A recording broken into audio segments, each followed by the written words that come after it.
Hey guys, welcome back to movies explain. आज हम आए हैं एक नई कहानी के साथ जो कि एक फैमिली वॉच है और हम इसमें कई सारे इमोशंस फीलिंग्स को समझ सकते हैं। इसका नाम है बी विथ यू, जो बहुत ही क्लासिक और फेमस लव स्टोरी है। तो चलिए शुरू करते हैं। कहानी की शुरुआत होती है चिल्ड्रन स्टोरी बुक से। स्टोरी में क्लाउडलैंड नाम की एक जगह है जहाँ लोग डेथ के बाद पहुँचते हैं। वहीं से एक माँ हर रोज अपने बच्चे को बादलों के बीच में से देख रही है। वो उसे छू नहीं सकती, उसे बुला नहीं सकती। जब वो रोता है वो उसे गले नहीं लगा सकती, पर उसका प्यार कभी कम नहीं हुआ है। और जब बारिश का मौसम आता है, क्लाउडलैंड उसे अलाउ करता है कि वो जाके उसके बच्चे के साथ खेल सकती है। वो क्लाउडलैंड से ट्रेन पकड़ती है और अपने बच्चे के साथ आ जाती है। वो लौट कर आ चुकी है, अपने बच्चों को बाहों में भरती है, उन पलों को पूरी तरह जीती है। और फिर आसमान साफ होने से पहले उसे पता चलता है कि बारिश खत्म होने से पहले उसे वापस जाना होगा। वो फिर से चली जाती है क्योंकि वो अगर नहीं गई तो वो वापस अपने बच्चे को नहीं दे पाएगी।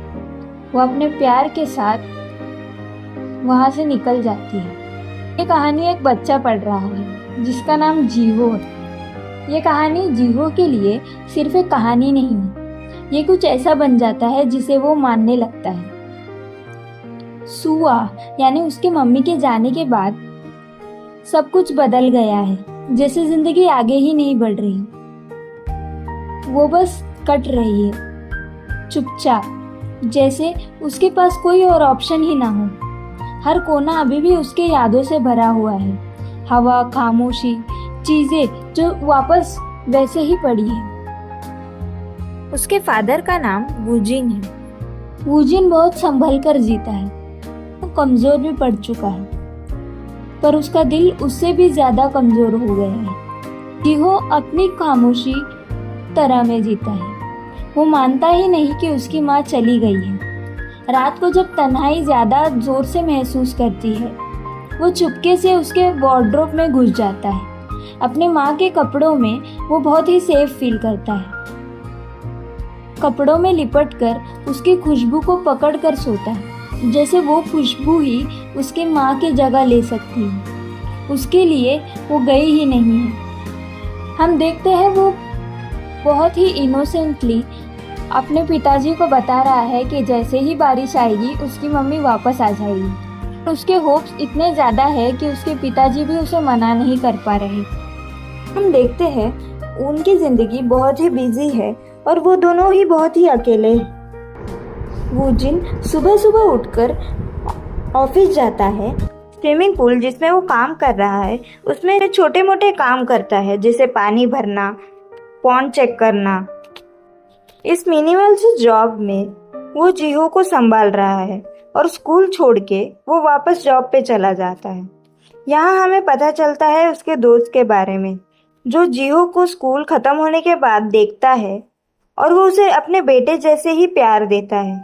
वो थोड़ा अजीब और कॉमेडियन जरूर लगता है, लेकिन फिर भी वो बहुत ही इमोशनल है, जो वूजिन के फैमिली को अपनी ही फैमिली समझता है और प्यार करता है। तभी हमें पता चलता है स्कूल में एक रनिंग रेस है जिसमें बच्चों को अपने फादर के साथ रिले में दौड़ना है। तभी हमें पता चलता है कि वूजिन को कोई प्रॉब्लम है जिसके वजह से वो दौड़ नहीं सकता। उसका दोस्त उसे कहता है कि वो उसके बदले भाग लेगा, लेकिन फिर भी स्कूल के कुछ बच्चे अलाउ नहीं करते ताकि वो उसका कोई ब्लड रिलेटिव नहीं है। तभी हम देखते हैं वूजिन को जीहो को उदास नहीं देखना, वो उसके लिए भागता है। और जैसे ही वो भागता है वो देखता है जीहो उदास है, क्योंकि वो जानता है कि कहीं ना कहीं वो जीत नहीं पाएंगे। वो अपनी पूरी कोशिश लगाकर दौड़ता है, लेकिन रेस खत्म होने के कुछ देर पहले ही वो बेहोश होकर गिर जाता है, क्योंकि इतने तेज भागा हुआ उससे सहा नहीं जाता और उसकी बॉडी वो सहन नहीं कर पाती। ये एक बहुत ही इमोशनल मोमेंट है जहाँ एक फादर अपने चाइल्ड को सब कुछ देने की कोशिश कर रहा है, भले वो उसके पास नहीं है, फिर भी वो अपना बेस्ट उसे देना चाहता है। वो कहीं कमी नहीं रखना चाहता। घर पे कुछ चीजें आड़े टेढ़े हैं, कुछ चीजें उल्टा सीधे हैं, लेकिन वो फिर भी पूरी कोशिश कर रहा है कि वो जीहू को बहुत अच्छे से पाले और कोई कमी महसूस ना होने दे। जीहू बस बारिश का इंतजार कर रहा है। जब बारिश का मौसम आता है, उसके साथ उम्मीद भी वापस आ जाती है। जीहू बिना सोचे समझे पहली बारिश देखते ही स्टेशन की तरफ भागता है। वो स्टेशन इसलिए गया है क्योंकि उसने देखा है मदर पेंगुइन ट्रेन के जरिए बच्चे से मिलने आई थी। बारिश में भीगता हुआ उसे खुद को पता भी नहीं चल पा रहा कि उसे क्या करना चाहिए। उसके पीछे उसे संभालने वूजिन भी गया है। वो बस पुकारता है, ढूंढता रहता है, अपनी पूरी शिद्दत से यकीन करता हुआ। माँ की तलाश में वो बहुत ही ज्यादा देर बैठे हुए हैं। वूजिन, जिसको पता है कि ये सब हो नहीं सकता, उसे कहता है कि शायद आज माँ लेट हो गई है, हमें घर जाना चाहिए। लेकिन वो तैयार ही नहीं। नल के पास उन्हें कोई दिखने जैसा लगता है। वूजिन उसे पीछे रहने के लिए कहता है। वो कहता है कि पहले वो देखेगा कि वहाँ क्या है। पर वहाँ सच में उसके माँ को देखते ही वो हैरान रह जाता है। एक पल के लिए वो गिर जाता है, बिल्कुल शांत, बेहोश, जैसे वो किसी एक दुनिया की पूरी तरह से नहीं हो। एक पल के लिए सब कुछ किसी चमत्कार जैसे लगने लगता है। वूजिन को भी अपनी आंखों पर भरोसा नहीं हो रहा। तो ये होश में आई, ये चमत्कार धीरे से टूट जाता है। उसकी आंखों में कोई याद नहीं होती, कोई पहचान नहीं। उन दोनों के साथ बिताई हुई जिंदगी का कोई नामो निशान नहीं। पूछती है मैं कौन हूँ और मैं यहाँ कैसे आई हूँ। फिर भी उम्मीद के सहारे वो दोनों उसको घर लेके आते हैं। एक बार उसे खोना ही उनके लिए बर्दाश्त से बाहर था। दोबारा खोना शायद नामुमकिन होता। देखते हैं कि उसे क्लाउडलैंड के बारे में कुछ नहीं पता। तो वूजिन और जीहो ये फैसला करते हैं कि वो उसे सच नहीं बताएंगे, ना क्लाउडलैंड के बारे में, ना उसके मौत के बारे में, ना उस वादे के बारे में जो उसने कभी किया था। इसके बदले वो उसके आसपास एक नरम सी दुनिया बना देते हैं, ऐसी दुनिया जिसे वो बिना डरे पकड़ सके। वो उसे बताते हैं कि वो बीमार थी, हॉस्पिटल में थी। धीरे धीरे एक ऐसी हकीकत बनाते हुए जो उसे उन सब चीजों के बोझ से बचाए जो उसे याद ही नहीं है। बाप और बेटे के बीच एक खामोशी सा समझौता बन जाता है, एक नाजुक सी दुनिया जिसे दोनों को मिलकर संभालना है। और धीरे धीरे उसी भ्रम के अंदर जिंदगी फिर से बनने लगती। उसे उनकी याद नहीं, पर वो उन्हें महसूस करने लगती है। एक अजीब सी गर्माहट, एक बिना वजह का सुकून, एक अपनापन जिसका कोई निशान उसे नहीं मिलता। वो जीहो के साथ हंसती है, उसे पास रहती है, घर में ऐसी घूमती है जैसे ये जगह उसने पहले जी है। वो ये सब जानती है। उस शांत से घर में अब जैसे खुशी मंडरा रही है। वूजिन ये सब चुपचाप देख रहा है। उसके दिल में एक साथ शुक्र और दर्द दोनों भरते हुए नजर आ रहा है। हम देखते हैं कि उनकी फैमिली अब कंप्लीट से लग रही है। जैसे कोई एब्सेंस था, उसकी स्पेस वापस रिफिल होते हुए दिखाई दे रही है।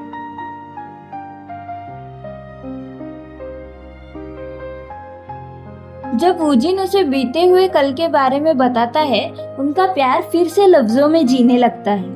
क्योंकि सुआ को कुछ याद नहीं है, वो उसे अपनी लव स्टोरी फिर से बताने लगता है। ये कोई अचानक या ड्रामेटिक शुरुआत नहीं थी। सब कुछ बहुत धीरे, लगभग बिना महसूस हुए शुरू हुआ था। स्कूल में वो कभी सच में करीब नहीं थे, एक दूसरे के पास होते हुए भी अपनी अपनी अलग जिंदगी जीते थे। वो दूर सी रहती थी, लोग उसे दूर से पसंद करते थे, और वूजिन स्विमिंग में इतना उलझा रहता था कि कभी पूरी तरह मौजूद ही नहीं होता था। फिर भी कुछ बन रहा था, बिल्कुल खामोशी से। 3 साल तक कुछ हुआ ही नहीं और फिर भी सब कुछ हो गया। छोटे छोटे पल, अधूरी सी बातें, नजरें जो कभी आगे बढ़कर लफ्ज नहीं बन पाए। एक ऐसा प्यार जो बिना कहे ही मौजूद था। फिर आया वो आखिरी वक्त और तब भी ये प्यार पूरी तरह शुरू नहीं हो पाया। जिंदगी ने उन्हें अलग कर दिया उससे पहले कि वो एक दूसरे तक पहुंच पाते। पर प्यार वो वही रह गया। जब वो दोबारा मिले सब कुछ थोड़ा अजीब था, थोड़ा हिचकिचाहट भरा, पर धीरे धीरे संभालते हुए उन्होंने कुछ सच में बनाना शुरू किया। बातें सुकून बनने लगी, साथ बिताया वक्त अहमियत रखने लगा। उनका प्यार कभी भागा नहीं, वो बस बढ़ता गया, जब तक कि वो एक ऐसी चीज न बन जाए जिसे वो दोनों नजरअंदाज नहीं कर सकते थे। फिर आया वो हिस्सा जिसने उन्हें दोनों को तोड़ दिया था। हमें पता चलता है वूजिन एक बहुत ही अच्छा स्विमर था और वहीं से हमें कनेक्ट होता है कि शायद स्विमिंग छोड़ने के बाद ने उस पूल में नौकरी करना शुरू कर दी, जो एक बहुत ही मामूली नौकरी है। हमें पता चलता है वूजिन के हार्ट में एक ऐसी बीमारी है जिसकी वजह से वो वापस स्विम नहीं कर पाया। उसकी बीमारी समझते ही वो अपने आप को बोझ जैसे देखने लगा। उसने सब कुछ बदल दिया, जिंदगी को नाजुक और खतरनाक बना दिया, ऐसे तरीके से जिसे कंट्रोल नहीं किया जा सकता था। उसे और ज्यादा मजबूती से पकड़ने के बजाय वूजिन ने खुद ही पीछे हटने का फैसला किया। इसलिए नहीं कि वो उसे प्यार नहीं करता था, बल्कि इसलिए क्योंकि वो उससे इतना प्यार करता था कि उसे लगता था उसकी जिंदगी में बोझ नहीं बनना चाहता। उसने सुआ को एक खत लिखा था कि अभी उन दोनों को अलग होना चाहिए। वो चला गया और सुआ पीछे रह गई, उस प्यार के साथ जिसे समझ नहीं आ रहा था कि अब कहाँ जाए। उसे अब तक पता नहीं चला था उसके बीमारी के बारे में। वो रोते हुए वहां से चली गई। वूजिन ने कहा अभी हम कभी नहीं मिलेंगे, पर यह भी एंड नहीं था। वक्त बीता पर उनके बीच का कनेक्शन कभी खत्म नहीं हुआ और आखिरकार वो फिर से एक दूसरे तक पहुंच गए।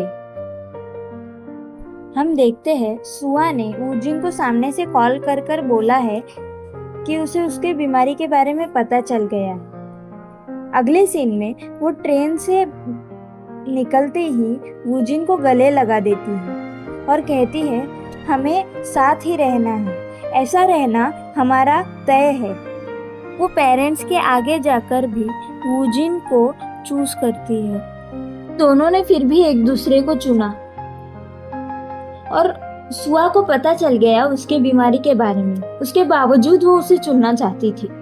उन्होंने एक जिंदगी बनाई, शादी की और जी हो उसी प्यार में पैदा हुआ। वापस वर्तमान में वो जिंदगी फिर से मौजूद होती है, पर सिर्फ थोड़े वक्त के लिए। सुआ धीरे धीरे कुछ महसूस करने लगी है, छोटी छोटी बातें जिनका कोई सीधा सा जवाब उसके पास नहीं। और जब उसे आखिरकार समझ जाता है, सब कुछ साफ हो जाता है। ये उसका प्रेजेंट नहीं है, ये उधार का वक्त है। फिर भी वो रुकती है, हर पल को पूरी तरह जीती है, जियो के साथ वक्त बिताती है, उसे बहुत गौर से देखती है, जैसे उसे याद कर लेना चाहती है। वूजिन के पास चुपचाप रहती है, जैसे उसका दिल कुछ याद कर रहा हो जो उसका दिमाग नहीं कर पा रहा। हम देखते हैं उनके बीच बहुत सारे रोमांटिक मोमेंट्स भी होते हैं और इन सब के बीच वो उस फ्यूचर की तैयारी करती है जिसका हिस्सा वो कभी नहीं बन पाएगी।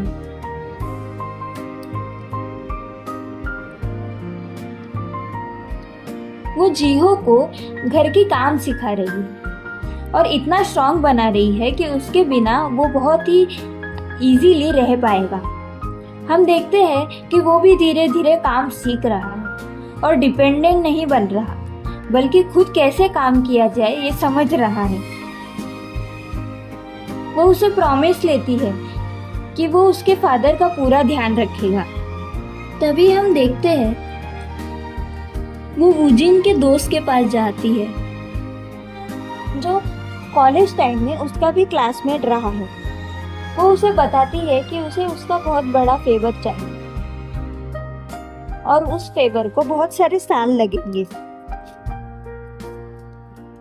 हम देखते हैं जिहो ने गाड़ी को बहुत खराब कर दिया है।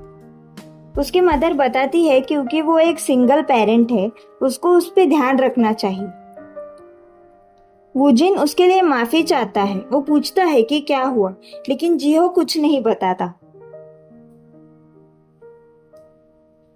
वूजिन कहता है कि मैं इसका डैमेज देने तैयार हूँ। तभी उसकी मदर कहती है कि नहीं, मैंने डैमेज के लिए नहीं कहा, लेकिन तुम्हें जिहो पर ध्यान रखना चाहिए। उसका इमोशनल स्टेट शायद ठीक नहीं। वही कुछ देर जाने के बाद हम देखते हैं धीरे से जिहो अपनी साइड बता रहा है। वो कहता है कि स्कूल में क्लासमेट उसे बताता था कि जब भी उसकी कार वॉश हो जाती है तब बारिश आती है, और छोटे से जिहो को इतना ही पता है कि जब जब बारिश आएगी तब तक उसकी माँ रुक जाएगी। इसलिए वो बार बार गाड़ी खराब करने लगा कि बारिश का मौसम रुक जाए और उसकी माँ वापस नहीं जाए। ये बताते हुए उसका चेहरा नम सा हो गया। वो धीरे धीरे रो रहा है, जैसे वो ये सब रोकना चाहता है। वो नहीं चाहता कि वो अपने माँ से वापस अलग हो जाए।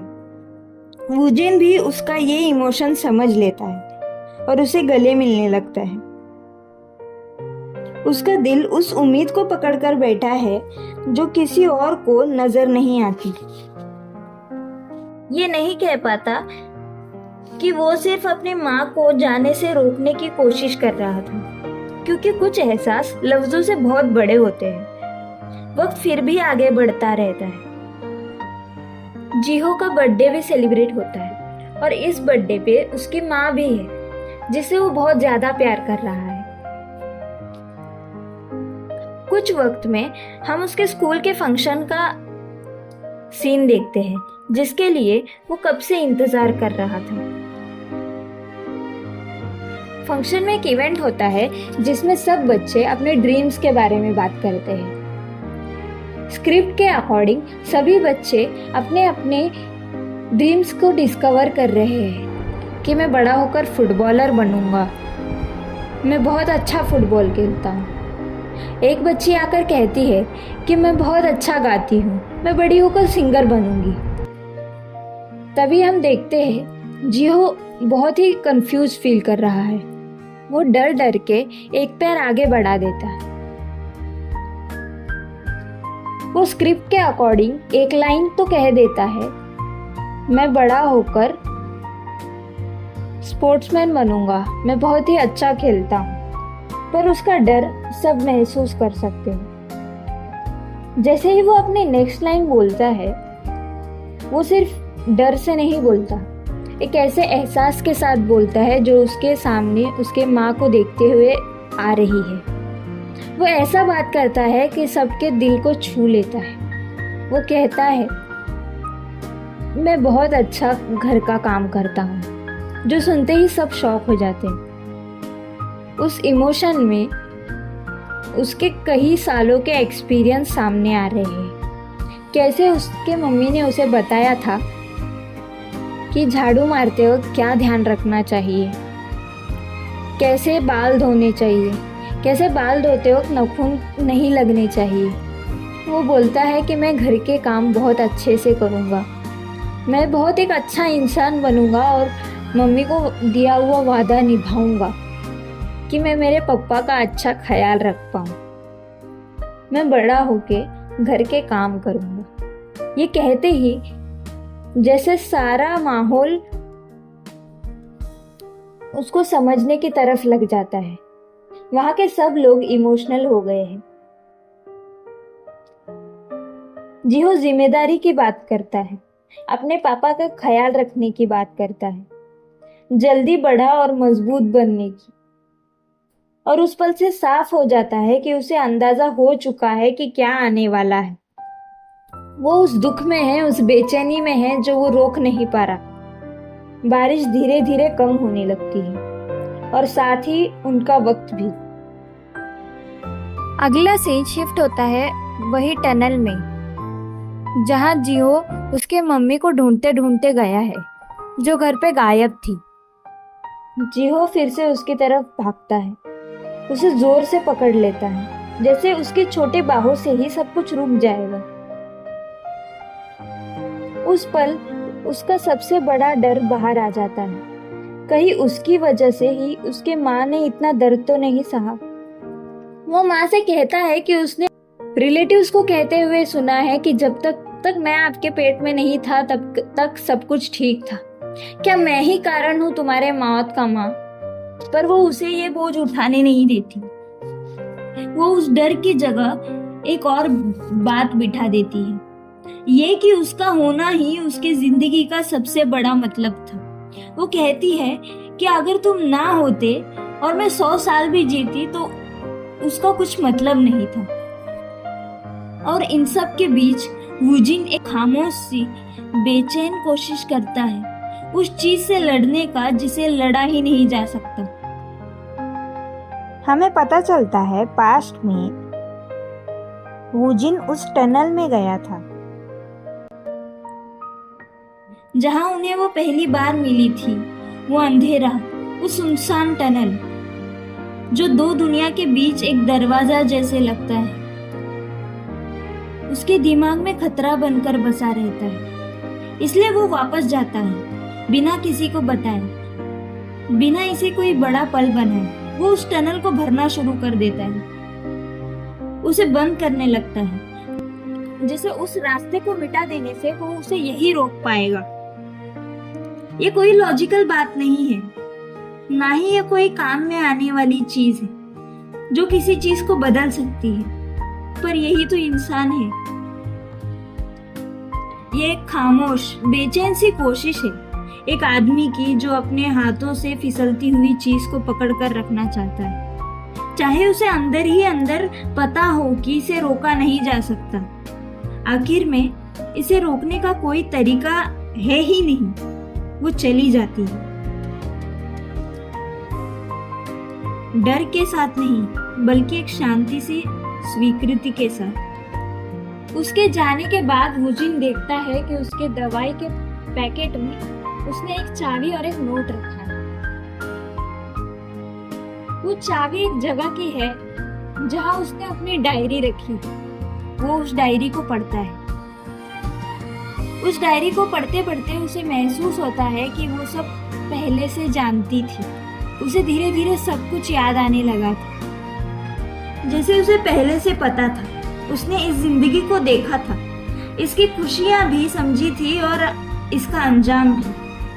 उसे मालूम था कि वो यहाँ ज्यादा देर तक नहीं रुकेगी। फिर भी उसने ये सब चुना। उसने प्यार चुना, उसने उन्हें चुना, और जाने के बाद भी वो गायब नहीं होती। हमें पता चलता है यही उनकी कहानी फिर से दोहराई जाती है। जब वूजिन ने सब कुछ छोड़ने के लिए कहा था और वो बाहर भाग गई थी, तब 1 साल तक वो कुछ भी झेल नहीं पाई थी। वूजिन उसे देखने वापस सोल में आया था, हिम्मत जुटाकर कि वो दूर से देखकर उसे वापस चला जाएगा। उसे ऐसा लगता है कि उसके लाइफ में कोई लड़का है, उसका दोस्त उसे लेने आया होता है।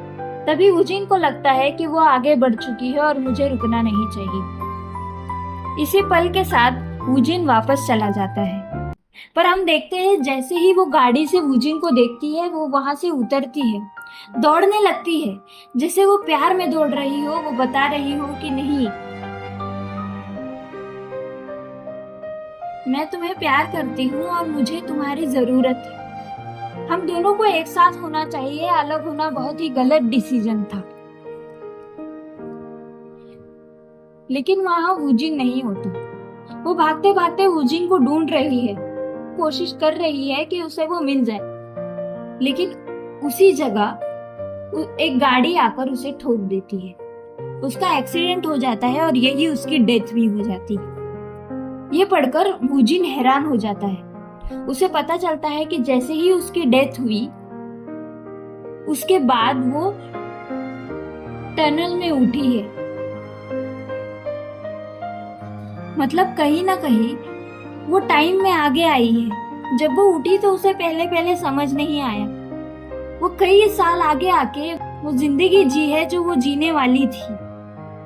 उस जिंदगी में उसे धीरे धीरे पता चला वो वूजिन के प्यार में वापस से पड़ गई है और उनका एक बच्चा है। उसे समझ आता है कि यही सब उसकी जिंदगी में होने वाला है। उसका कहना था कि मैं खुद भरोसा नहीं कर पा रही कि मैं टाइम में आगे पीछे जा रही हूँ। तभी हम पास्ट देखते हैं और इसी वजह से वो वापस उस टाइम में पहुंच जाती है और सामने से वूजिन को कॉल करती है, ये कहते हुए कि मुझे तुम्हारे बीमारी के बारे में पता चल गया है और हमें एक साथ रहना चाहिए।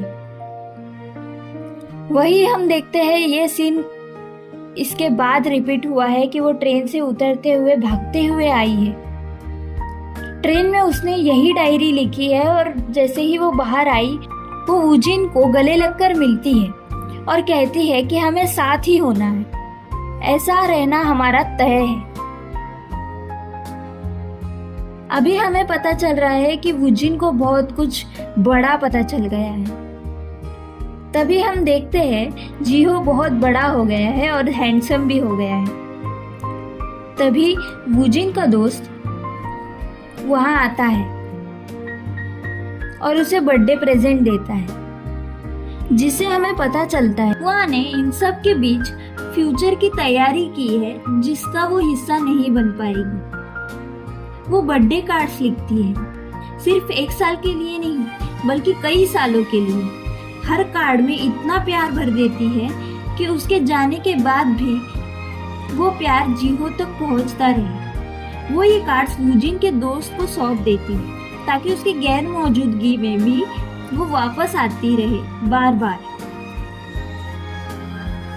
हमें पता चलता है कि उसके पास ऑप्शन था। शायद वो वूजिन से शादी नहीं करती तो वो ज्यादा जी सकती थी, लेकिन फिर भी उसे एक टाइम के लिए ऐसा लगा कि शायद क्योंकि वूजिन और जीहो फ्यूचर में इतना ज्यादा उसको चाह रहे हैं, इसलिए शायद उसको वापस जिंदा होने का मौका मिला है।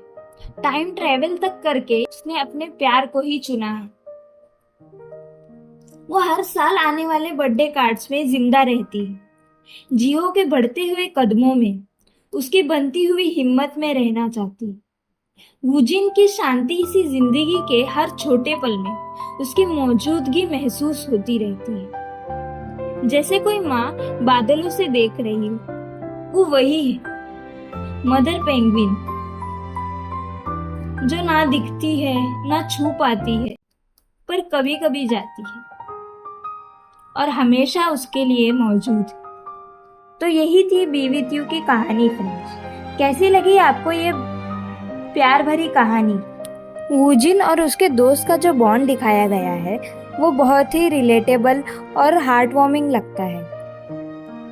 यही नहीं, जीहो इतना छोटा होने के बावजूद उसके लिए माँ का प्यार और माँ का ना होने का एहसास बहुत ही अच्छे तरीके से कैप्चर किया गया है। जैसे हम भी उसके माँ के ना होने को एब्सेंस सा महसूस कर रहे हैं। तो देखते रहिए मूवीज एक्सप्लेन्स गाइस।